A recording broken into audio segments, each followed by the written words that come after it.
Demokratik siyaset stratejisi Rêber Abdullah Öcalan di dewama banga xwe ya dîmende wiha anî ziman. Hewldan tên kirin ku derî bêne vekirin û gavên pratikiyên berbiçav bêne avêtin. Fikrên ku ji aliyê min ve hatine pêşxistin weke sernav ev in. Bi cîanîna berpirsyarî ji aliyê her kesî ve û pêkanîna armanca aştî û civaka demokratîk tenê bi xwegîhanina perspektîfa internasyonalîst a pozîtîv pêkane. Ji bo em xebatên meclis û komîsyonê bi wate bikin, her wiha ji bo em fikarên raya giştî ji holê rakin, di çarçoveya sozên medayî de divê berdana we a çekan ji aliyê deverên pêwenîdar û raya giştî bi awayekî xwezayî were pêşwazîkirin. Dem a ku dibin sîwana parlamentoyê de ye, wê tevî partiyê din ji bo ev pêvajo bi ser bikeve, erka bikeve ser milê xwe bicîbîne.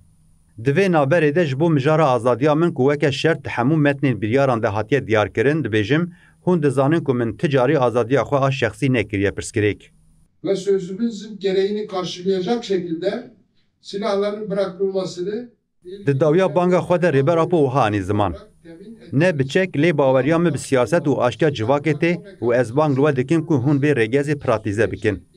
Rojên dawî bûyerên ku li herêmê pêk tên girîngî û lêzginiya vê gava me a dîrokî eşkere piştrast dikin.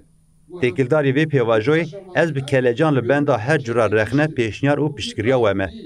Tarihi bir kazanım olarak değerlendirilmek durumundadır. Silah bırakmaya ilişkin detaylar Ev nîqaş tevahiya welat herêm û li ser asta gerdonî nîşanî me dide ku hêzên modernîta demokratîk dibin xwedî bernameyeke teorîk û digihêjin qonaqeke nû ya stratejîk û taktîkî. Ji niha ve diyar dikim ez nava hewldanên amadekirinê de me û bi xweşbînî dikarim bêjim ku ez bi kelecan û biryarim. Banga min ji bo dema pêş li ser esas û biryarên kongreyê û herî dawî nêrîn û pêşniyarên ku min di vê nivîsê de anîne ziman em pêş de biçin û encamên serketî bi dest bixin. Di nava silav û hezkirin û hevretiyeke bêdawî de bimînin. toplumdan soyut olamaz.